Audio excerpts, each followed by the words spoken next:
Hi, everyone. Welcome to week 4 of FosterU. Today I'm here with Meryl and we are going to be just kind of talking a little bit back and forth about marketing and branding. And I apologize in advance. I'm a little sick coming off of my vacation. And I just had a pop up here on my window. Let me close this. So Meryl and I met each other probably about a year ago now. At a networking event in Port Washington for working women that live or work in Port Washington. And we connected and ran into each other recently, and it was almost like kismet. Like it was meant to be that we had the conversation we did when we did.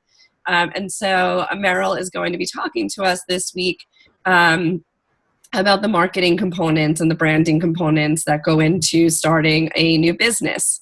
So Meryl, do you want to give us just a little bit of background on you? Sure. So my background is really working in marketing and brand management with consumer goods companies. So I've worked the gamut for a company like Gerber Baby Food. I worked at Playtex Family Products. And most recently, I worked for a school and office supply company, building up their brands. And I just did a stint at a nonprofit as well, trying to get their message and that emotional connection out to their constituency. So really a very big background in marketing, branding, doing marketing plans, strategic planning, everything to help get that message and communication out to the target audience. Excellent. So give us a little lead into what we're going to hear from you tomorrow night. So really, when we talk about branding and the marketing strategy, which is really what we're going to focus on, the brand, I'm assuming most of these women have already created their thought about why they're creating this brand and why it's so important to them and what they want to get out of it and what others need to get out of it. So really what we're going to be focusing on is the strategy of how do you get others to understand what it is you're trying to communicate. And at the end, it's really not about what you're going to tell them, but they have to believe what you're going to tell them, and you want them to really repeat it back to you.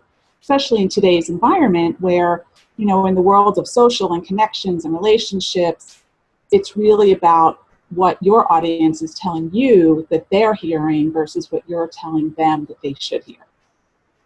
Exactly. And I think there's a great tie-in to you and Lou Diamond, who will also be here tomorrow night when we start talking about selling from why. And so I think that the two of you are going to tie in great together in terms of the messaging that people should really start thinking about.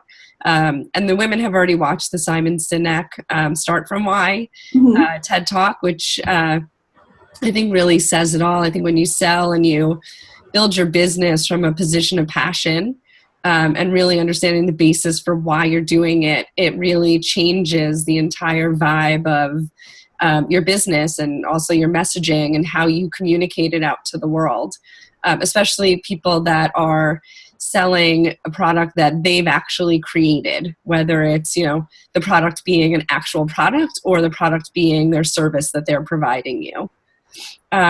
So if the women were to think about something leading into our session tomorrow night, what are some of the things you want them to think about between now and then?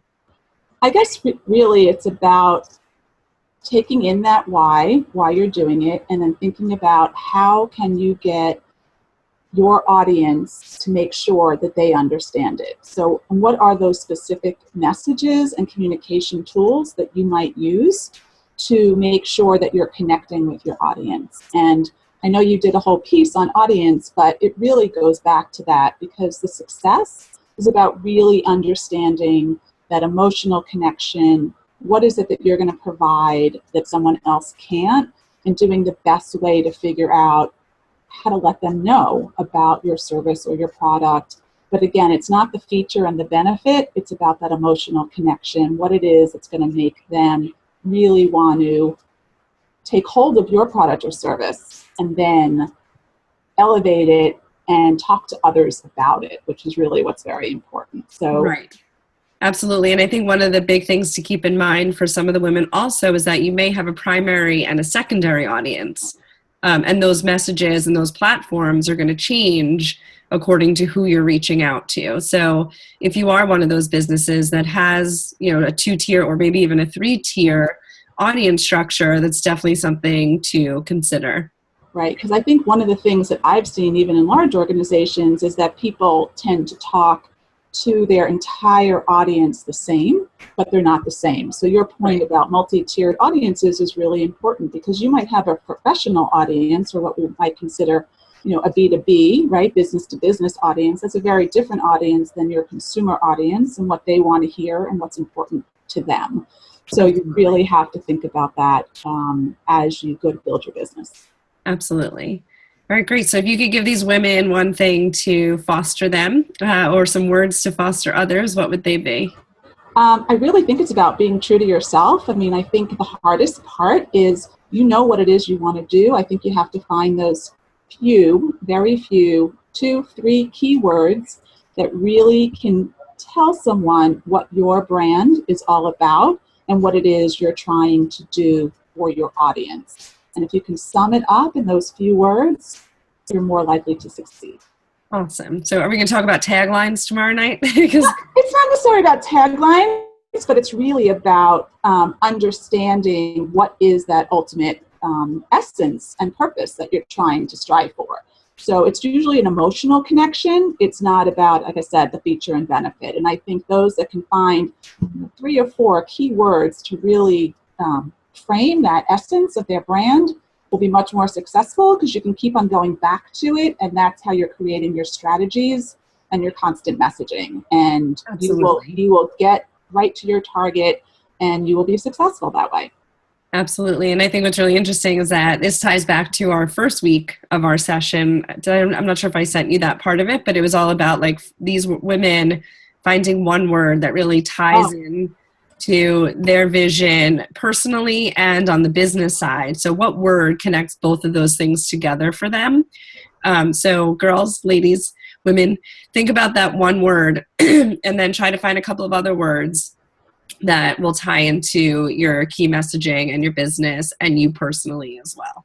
So we'll be going through that tomorrow night when we get together. And Meryl, thank you so much for your time. And I look forward to tomorrow night. We're going to have a great session. I look forward to meeting the whole group of women, and I look forward to a great evening.